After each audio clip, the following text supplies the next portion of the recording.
I was 30 seconds from being the laughingstock of Chicago when Jack humiliated me in front of 400 people, live streaming his rejection to thousands more.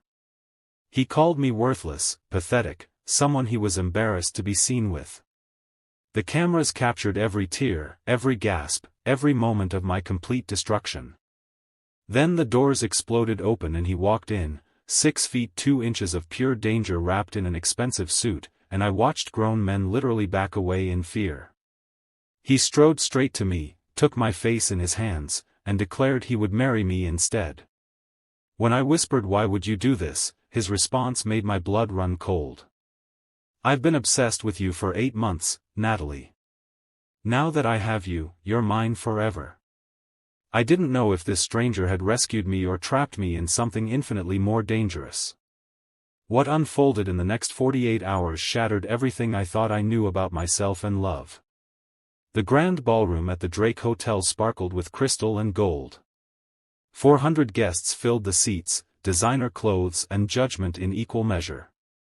Natalie Brooks stood at the altar in her ivory Vera Wang gown, watching her groom Jack Morrison check his phone for the 3rd time during their vows. Her stomach churned with dread she couldn't name. The officiant smiled nervously. "Jack, do you take Natalie to be your lawfully wedded wife?" Jack looked up from his phone. He stared at Natalie like she was something unpleasant he'd stepped in. Then he laughed, actually laughed, right in her face. "Are you serious right now?" His voice carried through the entire ballroom, amplified by the microphone on the officiant's collar. "Look at her. Just look at what I'm supposed to spend my life with." Natalie felt her knees weaken. The bouquet of orchids trembled in her grip. This couldn't be happening. Not here. Not now. Jack turned to address the crowd directly. Many of them were filming on their phones. "My father forced me into this engagement to merge our companies with the Brooks family business. But I'm done pretending. I refuse to marry someone this mediocre. She's plain, she's boring, and honestly, I'm embarrassed that everyone thinks I'd choose someone like her." The gasps rippled through the crowd like a wave. Natalie's mother stood up, her face white with shock. Her father remained frozen, his mouth opening and closing without sound. Jack's father rose from his seat, his face turning purple. "Son, we had an arrangement. You can't just walk away from millions of dollars in contracts. Watch me." Jack ripped off his microphone and tossed it on the floor. "Find yourself another doormat to sacrifice. I'm out." He started walking toward the side exit. The crowd erupted in whispers and pointed phones. Natalie stood paralyzed, tears burning tracks through her makeup. She'd known Jack didn't love her. Known this marriage was a business transaction. But she'd convinced herself they could at least be civil. That maybe friendship would grow over time. She'd never imagined he would destroy her in front of everyone she'd ever known. Enough. The single word cracked through the ballroom like thunder. Deep, commanding, absolute. Every head turned. Natalie wiped her eyes, trying to see through the blur of tears.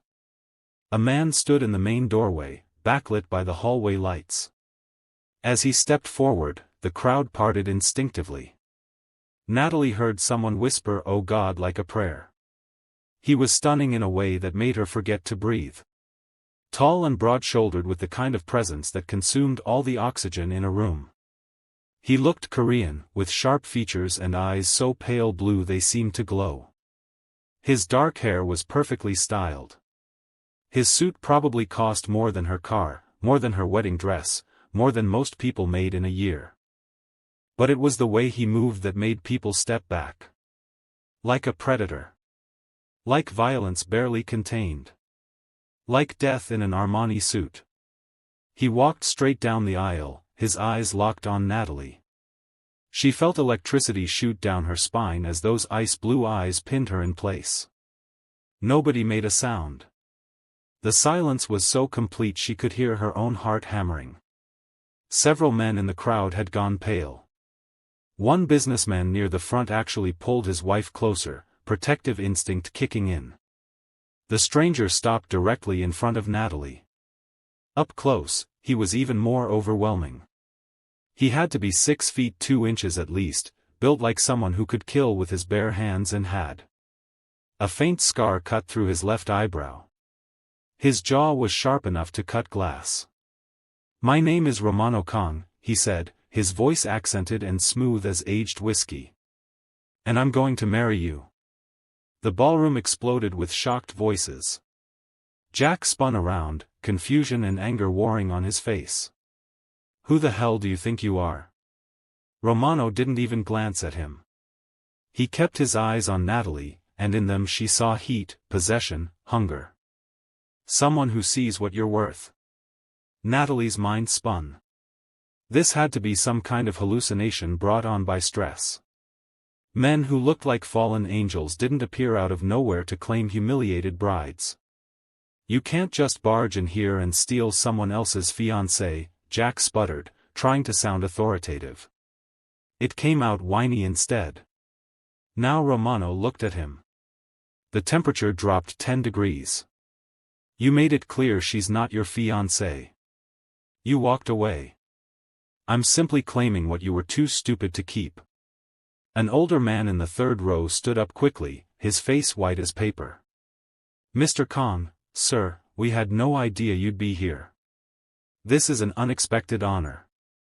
Other men started standing, some actually bowing their heads slightly.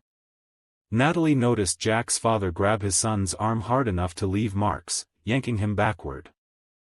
"Jack, shut your mouth right now," his father hissed, terror clear in his voice. "Do you have any idea who that is?"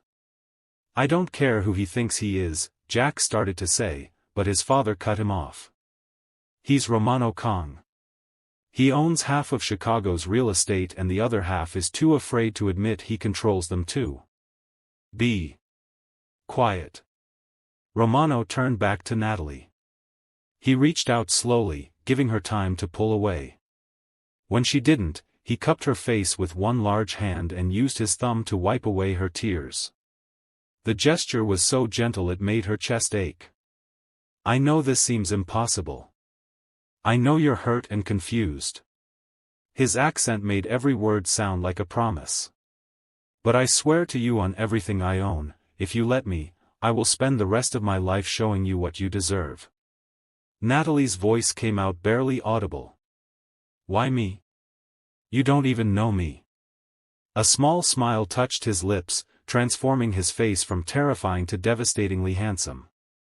"I know more than you think, Natalie Brooke. You're the financial analyst at Chun Holdings. You're brilliant with investments and risk assessment. You volunteer at the Children's Hospital every Sunday reading stories. You make the best tiramisu in Chicago. And you deserve someone who sees how extraordinary you are." Her eyes went wide. "How could you possibly know all that?" "Because I own the building where Brooke Holdings leases their offices," he said softly. "I've been watching you for 8 months, Natalie. Waiting for the right time." This should have terrified her. Some stranger had been watching her for months. But the way he said her name, like it was sacred, like it was precious, made heat flood through her body instead of fear. "This is insane," she whispered. "Yes," he agreed. "But staying here humiliated while the video spreads across the internet, is that any less insane? Come with me. Let me prove what you're worth." He held out his hand. Large, scarred knuckles. Steady and strong. Natalie stared at it. This was absolutely crazy. She didn't know this man. He was clearly dangerous, everyone's reactions proved that. He could be a criminal. He probably was a criminal based on how terrified people looked. But then she looked at Jack, already on his phone, probably texting his mistress. She thought about the videos that were already going viral, the pity she'd face from everyone, going home alone to her apartment to drown in humiliation. She took Romano's hand. His fingers closed around hers, warm and possessive. The smile he gave her made her knees actually buckle. He steadied her with his other hand on her waist. He turned to address the crowd, still holding Natalie against his side. The wedding will proceed. Same venue, same time, 1 week from today. Anyone who wants to celebrate with us is welcome. Anyone who has a problem with that can leave now and never show their face in this city again. Then he led Natalie down the aisle. She clutched her orchids in one hand and held onto him with the other, her train flowing behind her like a white river. People stared as they passed, but she kept her eyes forward, focused on him, on this impossible stranger who'd appeared like something from a dark fairy tale. A black Mercedes limousine waited outside, sleek and expensive. A man in a dark suit opened the door. Romano helped Natalie in first with a hand on her back, then slid in beside her. The door closed, shutting out the chaos. They sat in silence as the car pulled away from the hotel. Natalie's mind raced in circles. What had she just done? Who was this man? What did he want from her? Romano reached over and took her hand again. His thumb traced circles on her palm. Breathe, he said gently. You're safe with me. I promise. Who are you really? She asked, her voice shaking. He looked at her with those piercing blue eyes. Someone who's been waiting his entire life for you. And now that I have you, I'm never letting you go. The possessiveness in his voice sent shivers down her spine. Dangerous. He was definitely dangerous. But as Chicago's skyline blurred past the tinted windows and his thumb continued its hypnotic circles on her skin, Natalie realized she didn't want to run. She wanted to know what happened next. The limousine glided through Chicago's streets as the sun began to set.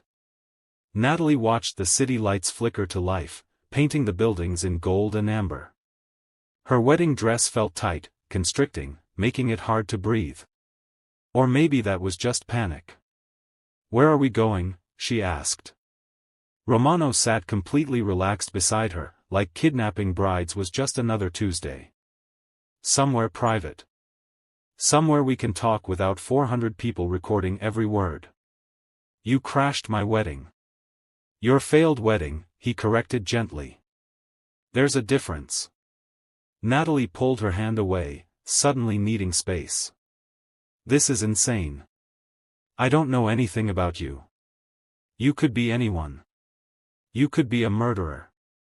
I've killed people, he said simply, and his honesty was more shocking than the confession. But never innocent people. Never without cause. And never, ever you. She stared at him, trying to process that. In the dim light of the car, he looked like something carved from marble. Beautiful and cold and dangerous. Why me? She asked again. There are thousands of beautiful women in Chicago. Thin women. Blonde women. Women who actually know who you are.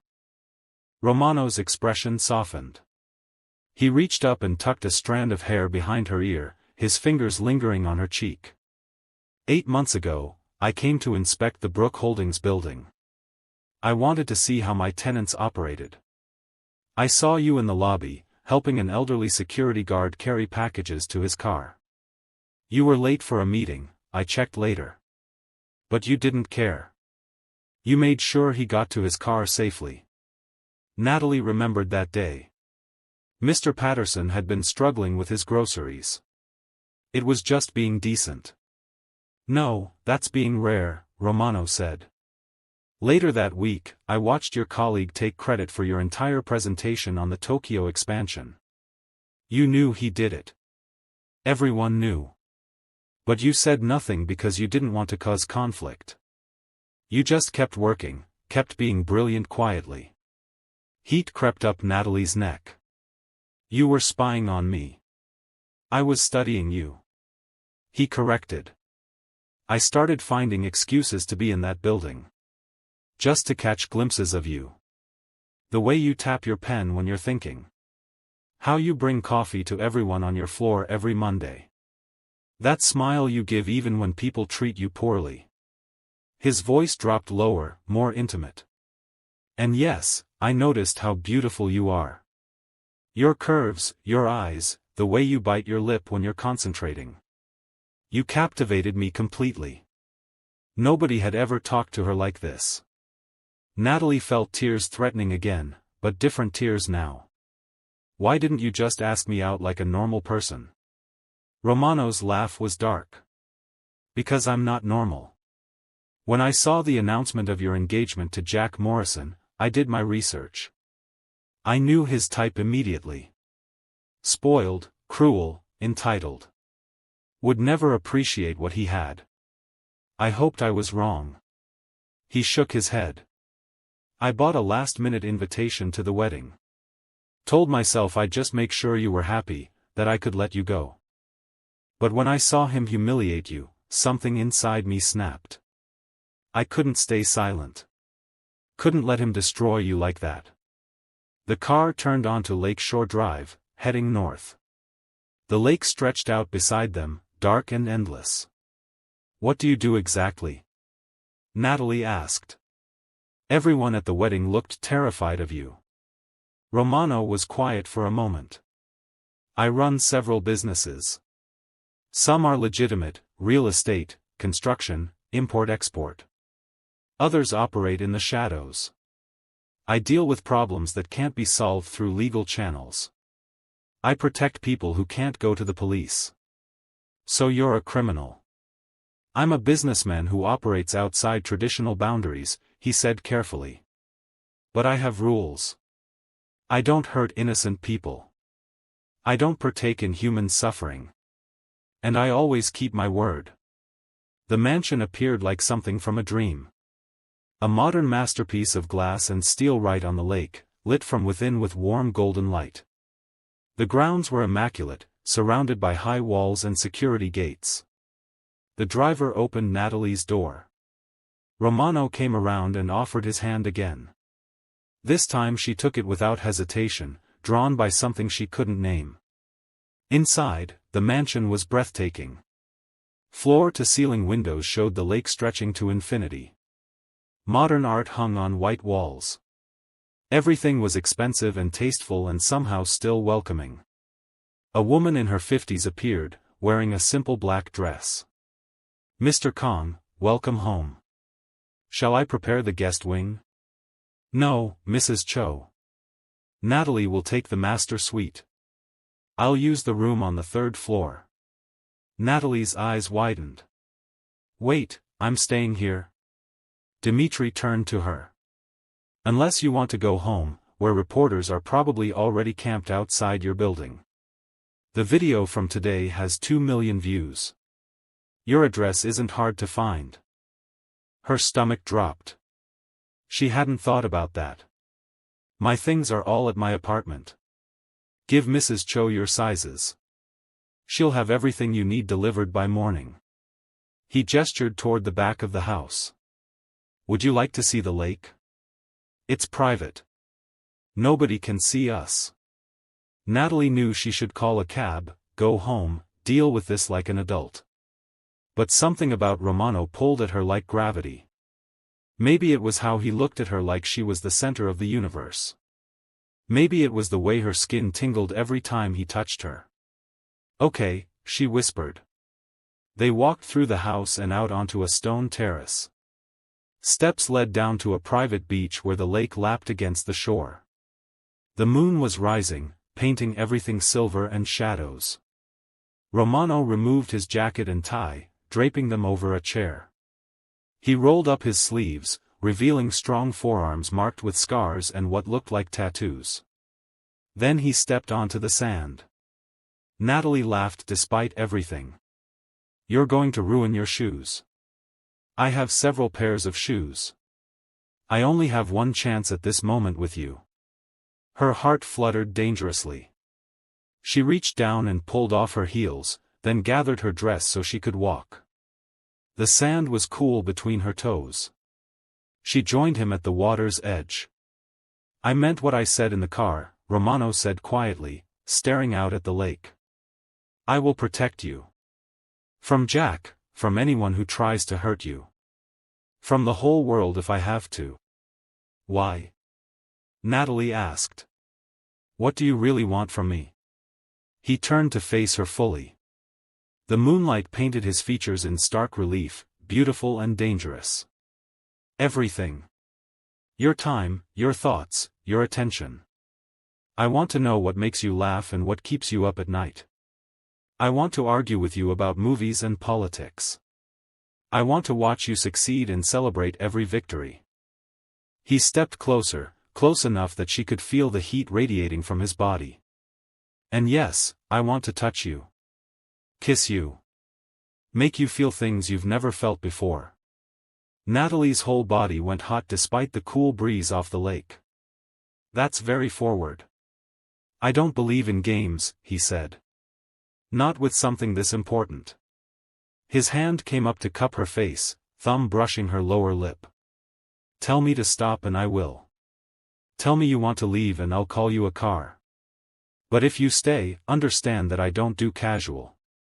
When I commit to something, it's forever. She should have been terrified. This was happening too fast. But looking into those ice-blue eyes, she saw nothing but honesty and hunger. Desire that made her feel powerful instead of ashamed. Kiss me, she breathed. Romano didn't hesitate. He pulled her close, one hand on her waist and the other sliding into her hair. When his lips met hers, lightning struck through Natalie's entire body. The kiss started gentle, questioning. His lips were soft and warm. He tasted like mint and something darker, something addictive. Then Natalie's hands gripped his shirt, pulling him closer, and everything changed. Romano made a low sound in his throat and deepened the kiss. His tongue traced the seam of her lips and she opened for him immediately. Heat exploded through her veins. His hands tightened on her waist, pulling her flush against him. She could feel every hard plane of his body through her dress. When they finally broke apart, both breathing hard, Natalie felt dizzy. Her lips were swollen and tingling. Romano looked at her like a man starving, like she was everything he needed to survive. Stay, he said, his voice rough. Not just tonight. Stay with me. Let me show you what it feels like to be cherished. Natalie knew this was reckless. Knew she was diving into deep water without checking the depth. But standing on this beach in the moonlight, wrapped in the arms of a dangerous man who looked at her like she was precious, she couldn't bring herself to care about caution. Okay, she whispered against his lips. I'll stay. For weeks had passed since Natalie moved into the mansion. For weeks of living in a world that felt like a beautiful dream she might wake up from any moment.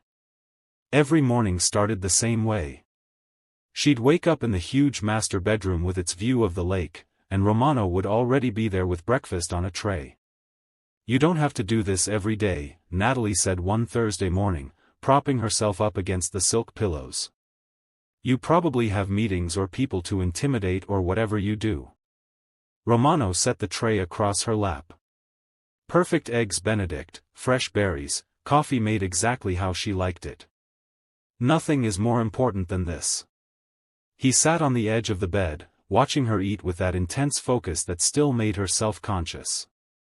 What's on your schedule today? She asked between bites. Meetings until 3. Then I thought we could go to the shooting range. You should know how to protect yourself properly. He reached over and wiped a drop of hollandaise from her chin. The casual intimacy made her stomach flip. What about you? What are your plans? Natalie had been thinking about this for days. I need to figure out what I'm doing with my life. I can't just live here forever eating your food and sleeping in your bed. Why not? Romano asked simply. Because I need to work. I need purpose. I've always wanted to start my own investment firm, but that takes capital and connections and licenses. You quit Brown Holdings 3 weeks ago. I had Mrs. Cho handle the paperwork. Your colleague who stole your work has been fired. The entire department is being restructured. Natalie nearly dropped her fork. You what? Your talent was being wasted. The environment was toxic. You deserved better. Romano's expression was matter of fact. As for starting your own firm, I have connections throughout the financial district. I can open doors. The capital is yours if you want it. I can't just take money from you. Consider it an investment. I believe in you. He stood and kissed the top of her head. Think about it. I'll see you this afternoon. After he left, Natalie sat in bed, mind spinning.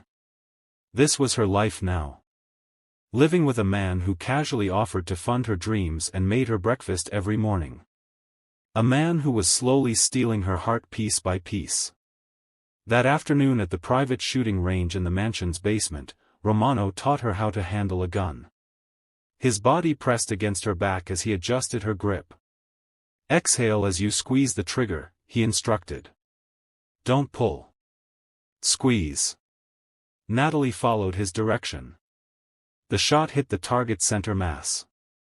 Perfect. Again. They practiced for an hour. By the end, Natalie was hitting the target consistently. Romano watched her with approval and something hotter burning in his pale eyes. A man appeared in the doorway. He was tall and lean with kind eyes and sandy hair. Boss, we need to leave in an hour if we're making the New York flight. Thank you, Jin-ho. Romano turned to Natalie. I have a business dinner in Manhattan tonight. I'd like you to come with me. To a business meeting? Won't I be in the way? You'll be by my side. That's where you belong. Jin-ho stepped fully into the range. Over the past weeks, he'd become something like a friend to Natalie. He brought her books from the library, taught her chess, made her laugh with stories about Romano's more ridiculous competitors. Say yes, Jin-ho urged with a grin. Manhattan is beautiful at night. Plus, the boss is impossible when you're not around. He checks his phone every 3 minutes. Romano shot him a look that would terrify most people. Jin-ho just laughed. Okay, Natalie agreed. But I don't have anything appropriate to wear to a business dinner in New York. Already handled, Romano said. Mrs. Cho has several options waiting in your room. 5 hours later, Natalie stood in front of a mirror in a Manhattan hotel suite, barely recognizing herself. The dress was deep sapphire blue, hugging every curve perfectly. It had a high neck and long sleeves but was backless, showing skin from her neck to just above her hips. Her hair was styled in an elegant updo.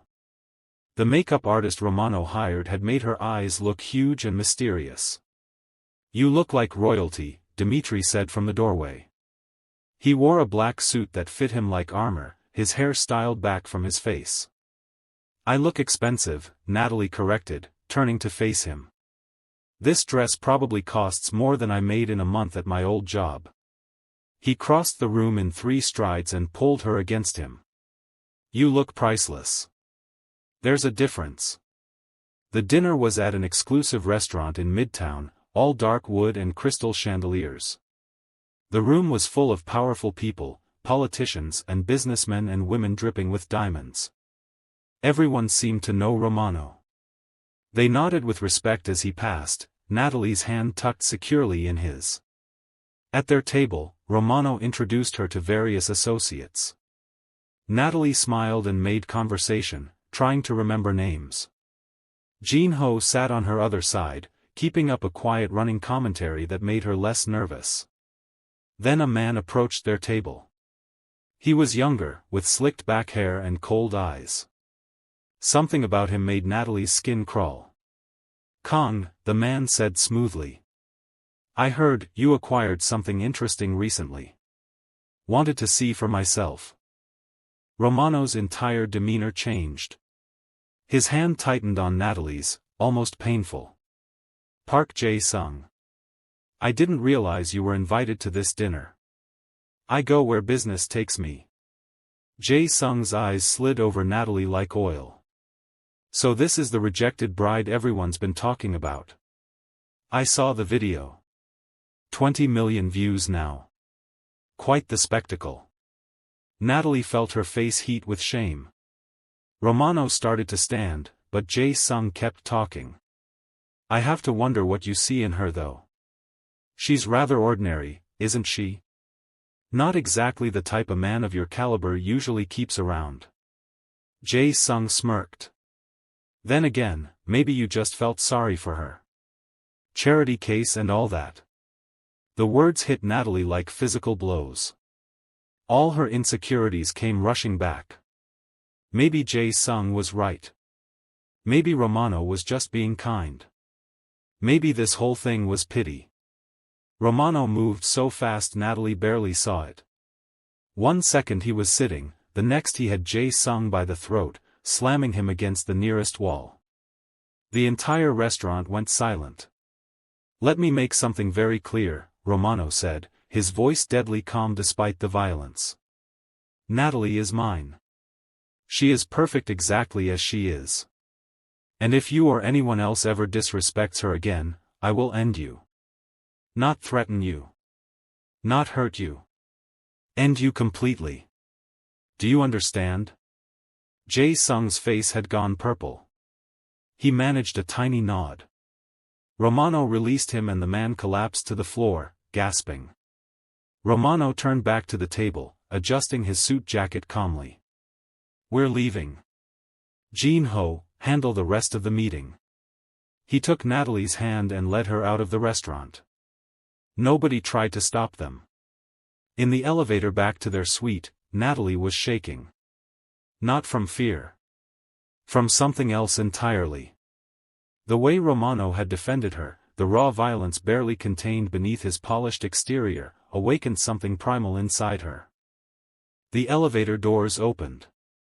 They walked to their suite in charged silence. As soon as the door closed behind them, Romano turned to her. I'm sorry you had to see that side of me. I know it was frightening. Natalie stepped close to him, pressing her palms against his chest. She could feel his heart pounding. I'm not frightened. I'm grateful. Nobody has ever stood up for me like that. Get used to it, he said roughly. Because I meant every word.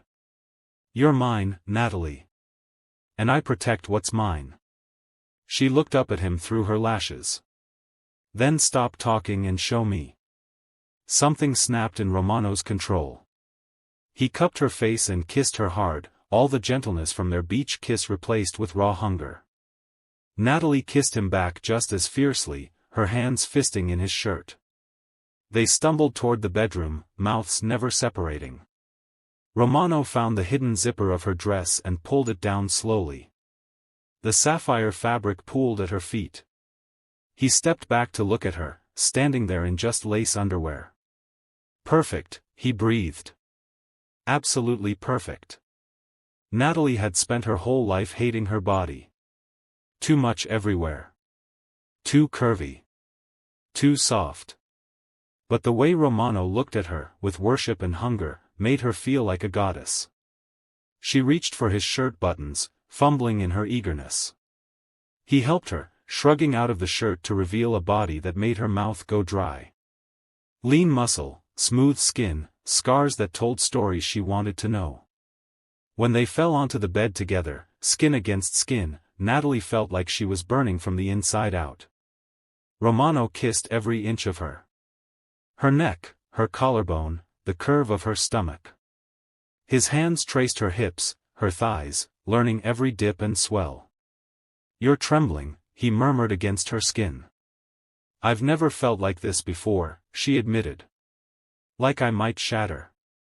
Then shatter. I'll catch every piece. When they finally came together, Natalie did shatter. Stars burst behind her eyes. Romano moved with controlled power, watching her face, learning what made her gasp and arch. He whispered words in Korean that she didn't understand but felt in her bones. They made love for hours, learning each other's bodies, pushing boundaries, discovering what brought the most pleasure. Natalie had never felt so desired, so cherished, so completely safe while being so vulnerable. Afterward, they lay tangled together, sweaty and satisfied. Romano traced lazy patterns on her back. Outside the window, Manhattan blazed with light even though it was nearly 3 in the morning. "Stay with me," Romano said quietly. "Not just in my house. Stay with me in every way. Be mine completely." Natalie lifted her head to look at him. His pale blue eyes were serious, vulnerable in a way she'd never seen before. "I'm already yours," she whispered. "I think I have been since you walked down that aisle." He kissed her softly, sweetly, sealing the promise between them. And as the city hummed below, Natalie knew she'd found something she didn't even know she was looking for. She'd found home. Boston in November was beautiful. The leaves were turning gold and red, and the air had that perfect crisp quality that made Natalie want to explore every corner of the historic city. Romano's Boston penthouse overlooked the harbor, all modern glass and steel with views that stretched for miles. Natalie stood in what would soon be her office space, breathing in the smell of fresh paint. The building was perfect. Close to the financial district, excellent security, enough room for her staff once she hired them. Romano had been true to his word. He'd given her the resources to start her own investment firm. "The furniture arrives tomorrow," Romano said, coming up behind her and wrapping his arms around her waist. "And the tech team says they'll have all your systems online by Friday." Natalie leaned back against his chest. "This is really happening. I'm starting my own company. You're going to be the most successful firm in Boston." He kissed her temple. "I have complete faith in you." Over the past 3 months, their relationship had deepened into something extraordinary. They were partners now in every sense. Natalie spent her mornings planning her business and her afternoons in Romano's home office, where he'd started asking her opinion on his legitimate investments. It turned out that running a real estate empire required sophisticated financial analysis. Money needed to be tracked, properties assessed, investments evaluated. Natalie's brilliant mind for numbers made her invaluable. She could spot trends others missed, find opportunities in complex data, suggest strategies that saved millions. "You're wasted on a small firm," Jinho had joked last week. "You should be running Goldman Sachs." But Natalie loved building something of her own. She loved the challenge, the autonomy, the satisfaction of creating success with her own hands. And Romano supported it completely, connecting her with potential clients, vouching for her expertise, clearing obstacles from her path. The door to the office space opened. Natalie turned, expecting the contractor. Instead, Jack stood in the doorway, looking nothing like the arrogant man from the wedding. His suit was wrinkled. His hair was messy. Dark circles shadowed his eyes. Romano's entire body went rigid. He stepped in front of Natalie protectively. "You have 5 seconds to leave before I throw you out myself." "Please," Jack said, his voice cracking. "I just need to talk to Natalie." 5 minutes. Natalie put her hand on Romano's arm. She felt the tension humming through his muscles. "It's okay. Let him say whatever he came to say." Romano didn't move. "I'll be right here. If he says one wrong word, he's gone." Jack stepped further into the office, keeping his distance. "Natalie, I came to apologize. What I did at the wedding was unforgivable. I was cruel and vicious, and I've regretted it every single day since." "Why are you really here, Jack?" Natalie asked coldly. "You made your feelings crystal clear." "My family lost everything," Jack blurted out. "After I humiliated you, after what happened with Kang, all our business partners pulled out. My father's company collapsed. We lost everything. My parents disowned me. They blame me for destroying their legacy." Natalie felt a flicker of sympathy, but it died quickly. "So you came here hoping I'd what? Ask Romano to fix things for you?" "I came to beg for forgiveness," Jack said desperately. "And yes, to ask if there's anything you can do. I know I don't deserve it. I know I was horrible. But please, Natalie. I'm drowning. Romano's laugh was harsh. You're drowning because of choices you made. Actions have consequences. Jack's face crumpled. I know. I know. I was raised to think appearance was everything. That image mattered more than character. I see now how wrong that was.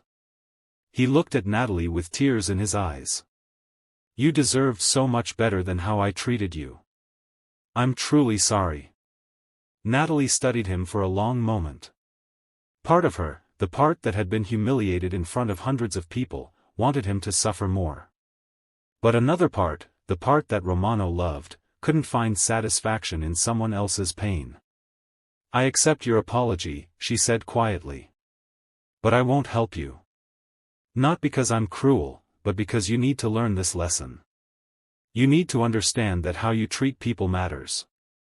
That words have consequences. She stepped closer to Romano, who immediately pulled her against his side. I've moved on, Jack. I'm with someone who sees my value, who celebrates me instead of destroying me. I'm happy. Happier than I ever would have been with you. Jack's shoulders slumped in defeat. I can see that. He looks at you like you're his entire world. He wiped his eyes. I hope you have a wonderful life, Natalie. You deserve it. He turned and left without another word. The door closed softly behind him. Romano cupped Natalie's face in his hands. Are you all right? He asked, searching her eyes. I'm perfect, she said honestly. For the first time in my life, I feel like I'm exactly where I'm supposed to be. That evening, after a long day of planning, Romano told Natalie to dress warmly. He was taking her somewhere special. They took the elevator to the top floor of the building, but instead of stopping at the penthouse, they continued up. The rooftop had been transformed. String lights hung between potted trees, creating a canopy of golden warmth. A rooftop garden had been installed with late-blooming flowers in large planters. Comfortable furniture was arranged around a fire pit that crackled with warmth. The city sparkled around them like scattered jewels. When did you do this? Natalie breathed, spinning in a circle to take it all in. I've been working on it for a month. Jin-ho helped keep you distracted. Romano took her hand and led her to a cushioned love seat near the fire. I wanted to create a place that was just ours, where we could escape without leaving home. They sat close together, sharing warmth against the November chill.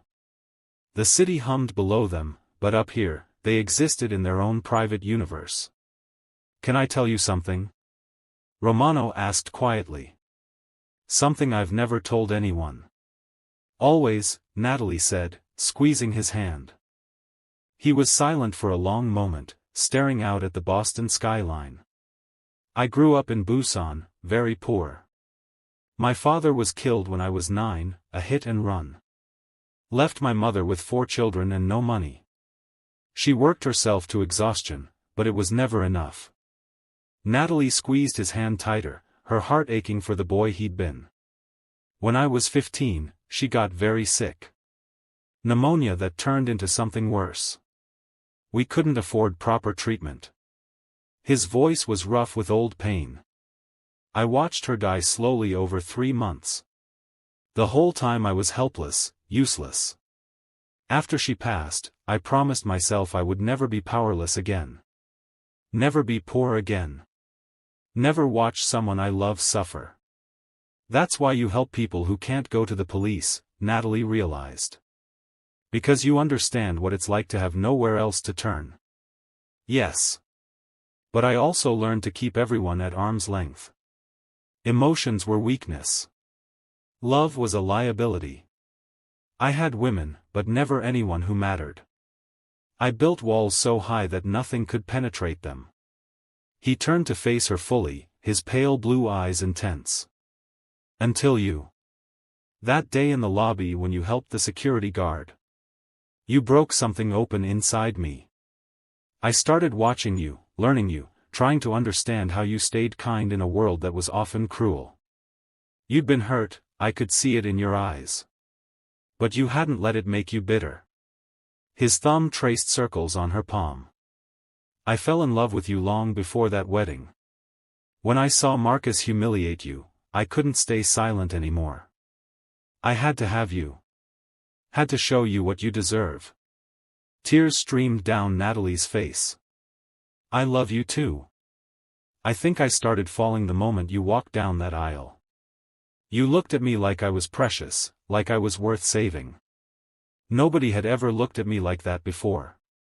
Romano wiped her tears away gently. You saved me too. You reminded me that there's more to life than power and control. That being vulnerable with the right person isn't weakness. It's the greatest strength. He kissed her then, soft and sweet and full of promise. Natalie melted into him, pouring everything she felt into the kiss. When they pulled apart, both were breathing hard. Take me inside, Romano whispered against his lips. I need you. They barely made it to the bedroom. Clothes disappeared in a trail from the rooftop door to the bed. This time, their lovemaking was different. Slower, deeper. Every touch was a confession. Every kiss was a vow. Romano took his time mapping every inch of Natalie's body with his hands and mouth. He whispered how much he loved her curves, her softness, the way she responded to his touch. He made her feel like art, something to be cherished and worshipped. When Natalie touched him in return, exploring the hard planes of his body, Romano trembled beneath her hands. She loved that she could affect him this way, that this powerful man surrendered completely to her. They moved together in perfect rhythm, finding a connection that went beyond physical. This was souls touching, hearts binding, two people becoming something greater together than they ever were apart. Afterward, they lay tangled in the sheets, skin cooling. Natalie traced the scars on Dimitri's chest, each one a story from his difficult past. Tell me about this one, she said softly, touching a long mark along his ribs. Knife fight when I was 18. I was protecting my sister from a man who thought he owned her because he paid our rent. And this one? She touched his shoulder. Gunshot wound. 5 years ago. A business deal that went wrong. She kissed each scar gently. Thank you for surviving. For being here with me now. Dimitri pulled her close, burying his face in her hair. Thank you for seeing past the monster everyone else sees. For loving all of me, even the dark parts. You're not a monster, Natalie insisted fiercely. You're a man who does what's necessary to protect the people you care about. There's nothing monstrous about that. They fell asleep wrapped around each other, hearts beating in sync. Outside, Boston never slept, always moving, always changing. But in this moment, in this bed, time stood still. Natalie had found her home. Not in a place, but in a person. In strong arms that held her close, in pale blue eyes that saw her true worth, in a dangerous heart that beat only for her. She was completely, utterly, perfectly in love. And she knew without any doubt that Romano felt exactly the same way. The investment firm had been open for 3 months and was already exceeding projections. Natalie had signed 5 major clients, all referred by Romano's network. Financial blogs were calling her the rising star of Boston investment management. She'd even been invited to speak at Harvard's business school. When a potential investor from Seattle reached out wanting to discuss opening a West Coast branch, Natalie was thrilled. Romano had been less enthusiastic. I don't like you traveling without me, he'd said that morning, watching her pack an overnight bag. It's just Seattle. I'll be back tomorrow evening. Natalie kissed him softly. Besides, Jean Ho is coming with me. I'll be perfectly safe. Romano had pulled her close, holding her longer than usual. Call me the moment you land, and again before you go to sleep, and immediately if anything feels wrong. You worry too much, she'd teased, not understanding the instinct making him tense. Now, sitting in a cold warehouse with her hands zip-tied behind her back, Natalie understood. She should have listened to that worry in his voice. The meeting in Seattle had been legitimate. She'd met with the investor at a nice restaurant overlooking Elliott Bay, discussed expansion plans and numbers, felt excited about growing the business. Jin-ho had been with her the whole time, watching everything carefully. But when they'd walked back to their hotel, a van had screeched up. Men with guns had grabbed her before Jin-ho could react. She'd heard him shout, heard gunfire. Then someone had pressed chloroform over her face, and everything went black. She'd woken up here. Concrete floors, corrugated metal walls, a single bare bulb hanging from the ceiling. Her head pounded, her wrists burned from the restraints. Fear sat like ice in her stomach. The metal door scraped open. Park Jae-sung walked in, looking pleased with himself. 3 large men flanked him, all carrying weapons. Finally awake. Good. Jae-sung pulled up a folding chair and sat facing her. I hope my associates weren't too rough. I need you conscious and coherent. What do you want? Natalie's voice came out stronger than she felt. Simple. I want Romano Kang to understand that he can't humiliate me without consequences. Jae-sung's smile was cold. He embarrassed me in Manhattan. Made me look weak in front of important people. That's very bad for business. So you kidnapped me. That's your brilliant plan. You're his weakness. The only thing in this world he actually cares about. He'll do anything to get you back, including giving me what I want. Control of the waterfront development projects. His real estate portfolio in Chicago. Everything. Natalie's mind raced. She'd learned enough about Romano's world to understand how this worked. Jae-sung would make demands. Romano would have to choose between his empire and her safety. Either way, Jae-sung won. He'll kill you for this, Natalie said quietly. Jae-sung laughed. He'll try. But I have you. And that changes everything. Back in Boston, Romano's phone buzzed with a call from Jin-ho. The moment he heard his friend's panicked voice, the world stopped. They took her. I tried to stop them. I got shot, but I'll survive. Boss, they took Natalie. The phone cracked in Romano's grip. Around him, his office suddenly felt too small, the air too thin. Rage, pure and absolute, flooded through him.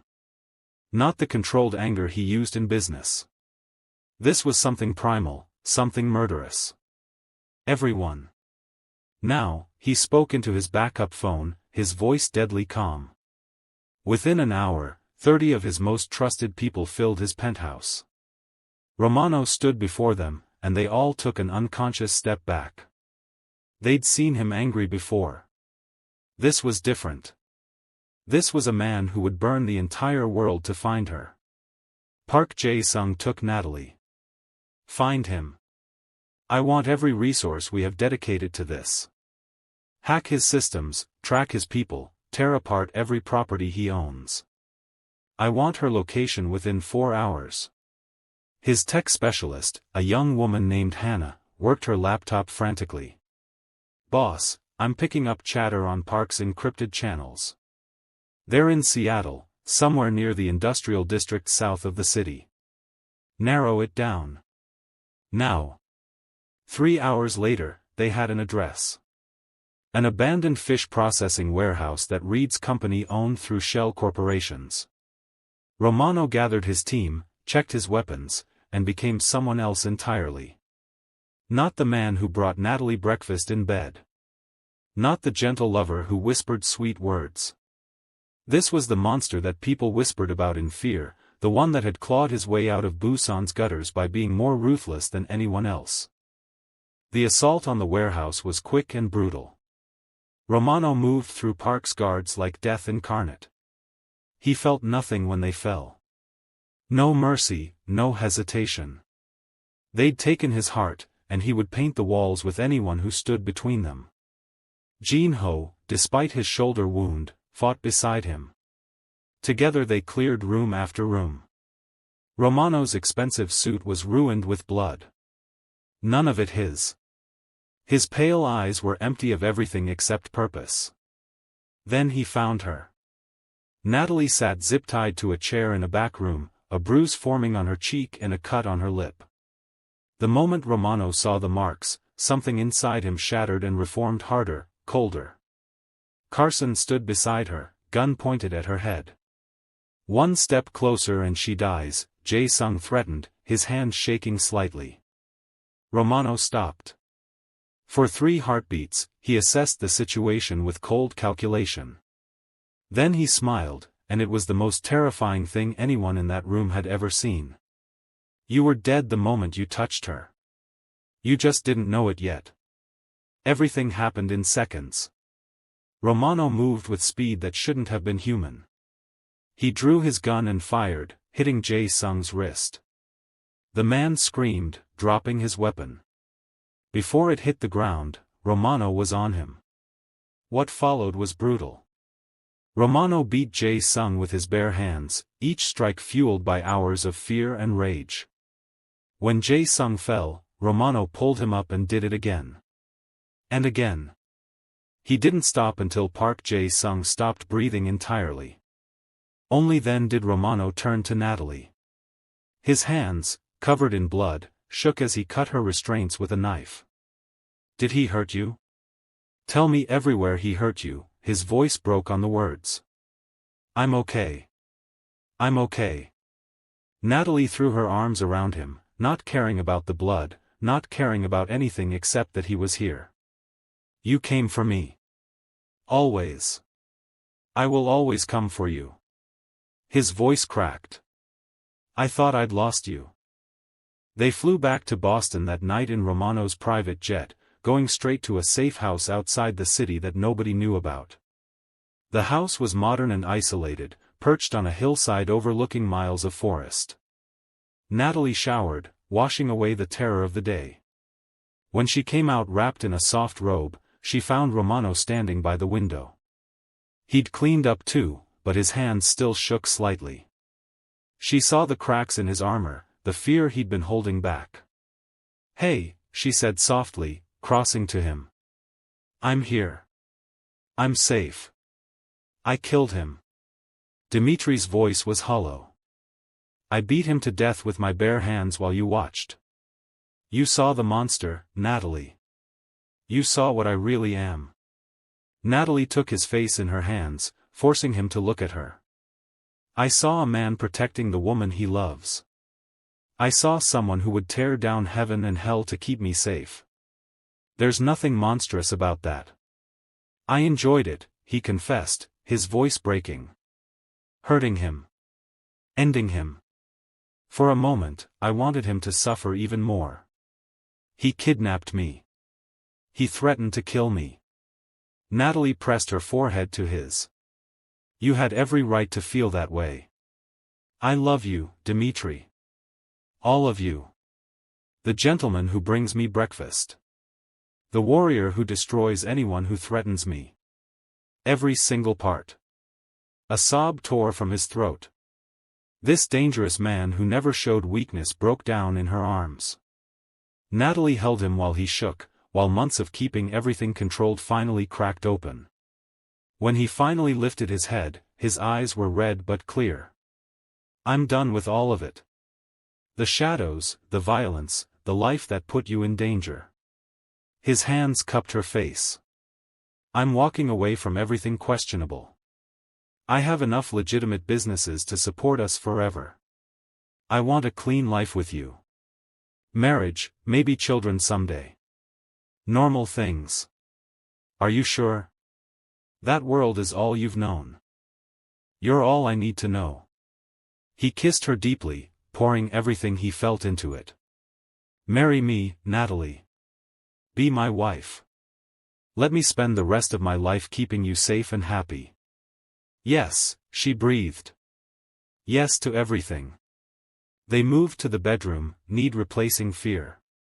Romano undressed her slowly, reverently, his hands worshipping every inch of skin. When he laid her on the bed, he covered her body with his, needing to feel her alive and whole beneath him. Their lovemaking was desperate and intense. Each touch was a reminder that they'd survived. Each kiss was a promise of forever. Romano moved inside her with controlled power, watching her face, memorizing every expression. When Natalie called his name and shattered around him, he followed immediately, emptying himself into her like he was giving her his soul. They made love twice more through the night, unable to get close enough, to feel enough, to prove they were really together. Between rounds, they talked about the future. Natalie's firm expanding across the country. Romano's legitimate business ventures growing. A wedding, small and private. Maybe a house somewhere peaceful where they could just be themselves. As dawn broke over the forest, painting the sky in shades of pink and gold, they lay tangled together. Romano traced patterns on Natalie's back while she rested her head on his chest, listening to his heartbeat. "I almost lost you," he whispered. "I can't ever go through that again. You didn't lose me. I'm right here." She lifted her head to look at him. "And I'm not going anywhere. You're stuck with me forever." Forever sounds perfect. He kissed her softly. "I love you more than I knew it was possible to love someone. I love you too. My dangerous, gentle, complicated, perfect man." Outside, the world continued turning. But in this moment, in this bed, they had everything they needed. Love that had been tested and proved unbreakable. Trust earned through fire. And a future stretching ahead of them, full of possibility. Romano had spent his whole life fighting. Now, finally, he could rest. Because he'd found something worth more than power or control or empire. He'd found home in Natalie's arms. And that was worth everything. 7 months had changed everything. Natalie stood in front of a full-length mirror in a villa on Lake Como, barely recognizing the woman staring back at her. Her wedding dress was simple but breathtaking. Ivory silk that flowed like water over her curves, with delicate beading on the bodice and a neckline that was both elegant and alluring. Her hair was styled in soft waves with tiny white roses tucked throughout. She looked radiant. She looked loved. "You're glowing," her best friend Emma said, adjusting the veil. "I've never seen you like this." Natalie smiled at her reflection. "I've never felt like this. Like everything finally makes sense." Emma's eyes got misty. "I'm so happy for you. When I saw that video of your first wedding, I wanted to fly to Chicago and destroy Marcus. But then Romano walked down that aisle, and I knew. I knew he was your person." "He saved me," Natalie said softly. In every way a person can be saved. The past 7 months had been a whirlwind of transformation. True to his word, Romano had walked away from anything questionable. He'd transferred control to trusted associates who would keep things running, but he was out completely.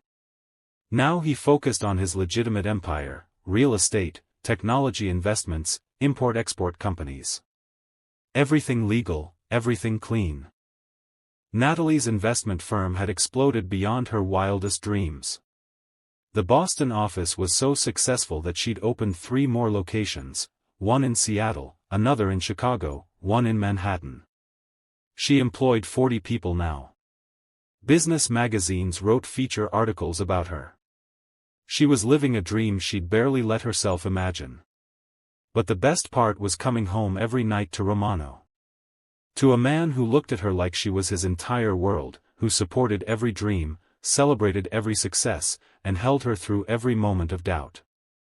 "It's time," Emma said, squeezing her hand. "Your groom is waiting." The ceremony was on a terrace overlooking the lake at sunset. Only 25 guests, all people who truly mattered. Jean Ho stood beside Romano as best man, looking handsome in a charcoal gray suit. Mrs. Cho dabbed her eyes with a handkerchief. A few of Natalie's close friends from Boston sat in elegant chairs arranged with perfect views of the water. But Natalie only had eyes for Romano.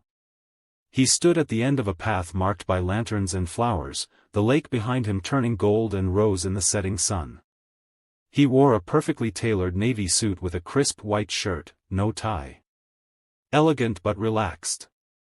When he saw Natalie, his whole face transformed.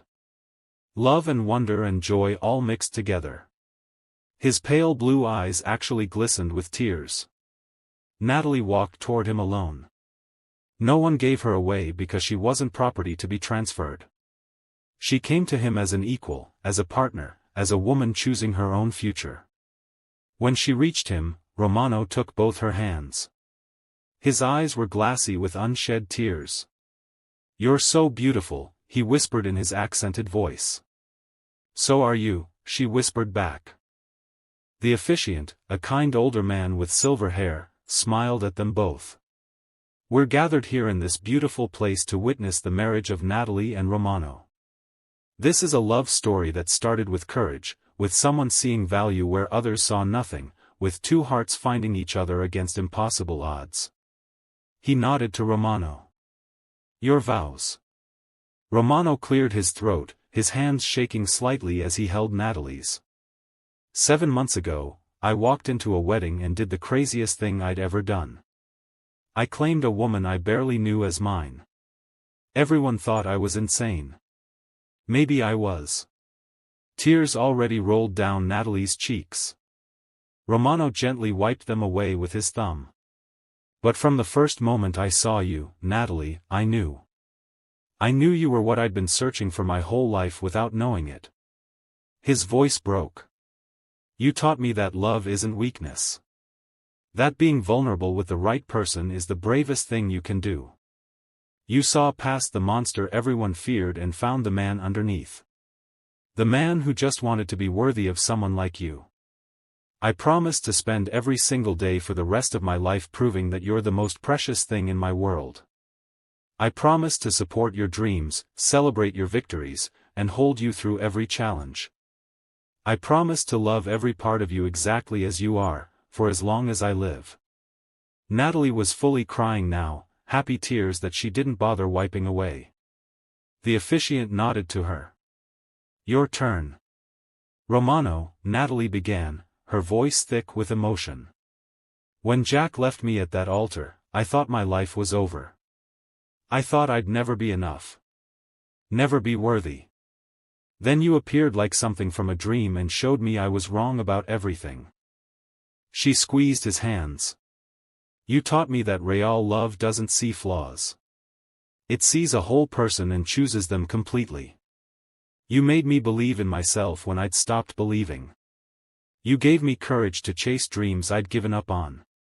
You protected me, supported me, and loved me so fiercely that I had no choice but to love myself too."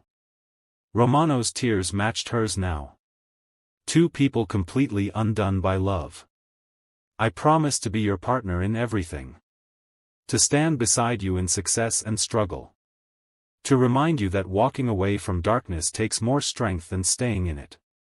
I promise to love you with everything I have, in every way I can, for all the days we're given." She smiled through her tears. "You saved me, but we saved each other. And I can't wait to spend forever showing you how grateful I am that you walked down that aisle." The officiant beamed at them both. "By the power vested in me, I now pronounce you husband and wife. You may kiss your bride." Romano pulled Natalie close and kissed her like they were the only two people in existence, like she was air and he'd been drowning. The small group of guests cheered and clapped. Alexei whistled. Emma sobbed happy tears. When they finally broke apart, both laughing and crying, the sun was setting behind them in a blaze of orange and purple and gold. Perfect. Everything was absolutely perfect. The reception was intimate and elegant.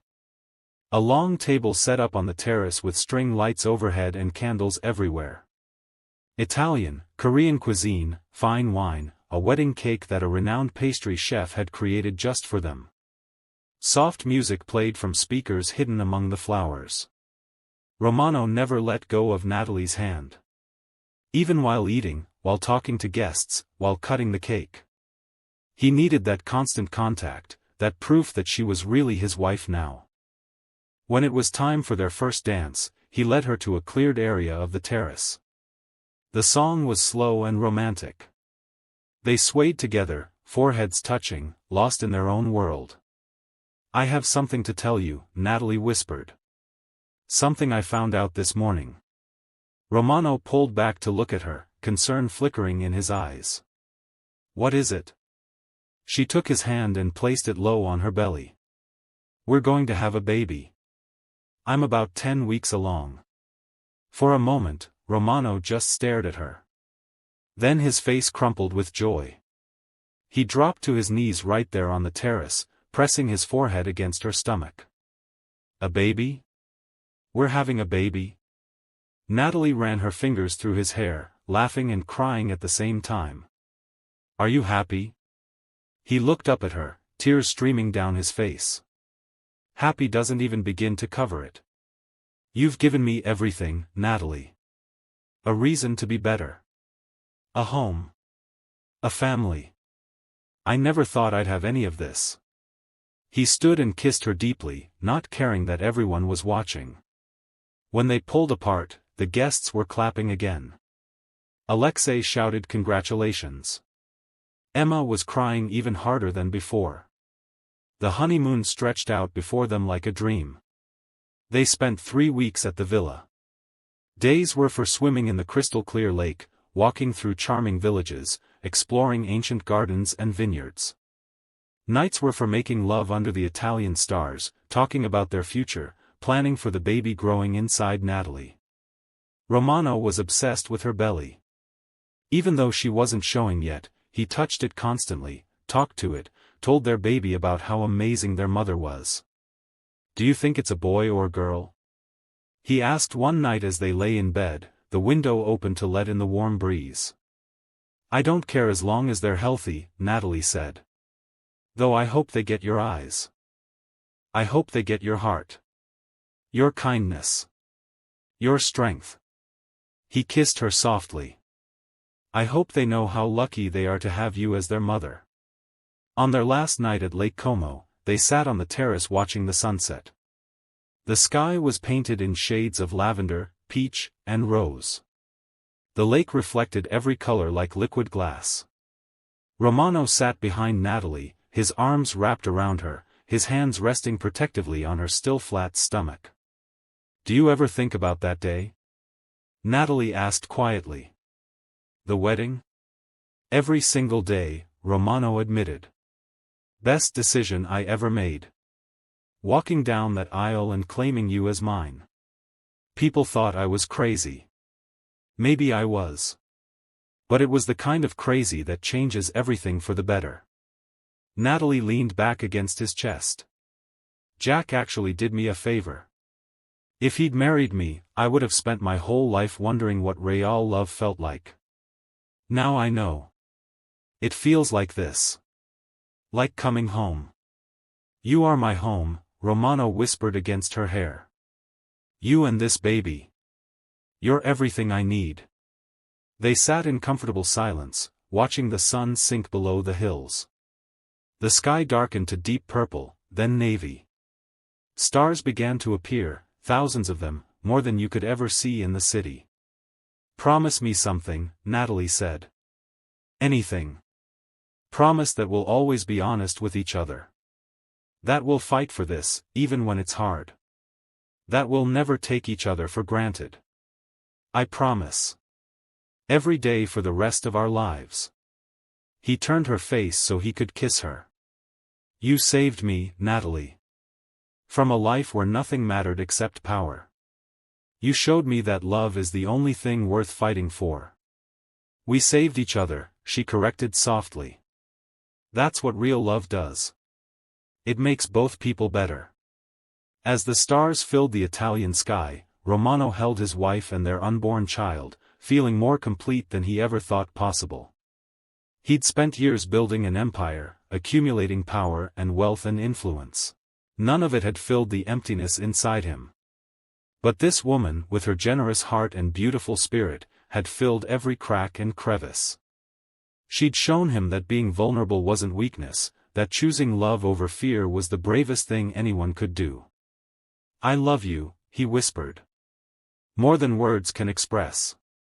"I love you too," Natalie replied. "Always and forever." Forever. That's exactly what they had. A love story that started with rejection and ended in the most beautiful beginning. A future full of business success and babies, laughter and challenges, ordinary moments made extraordinary by being together. Sometimes the most incredible love stories start when someone looks past the surface and sees who you really are. When someone says "I will" when everyone else walks away. When two broken pieces find each other and become whole.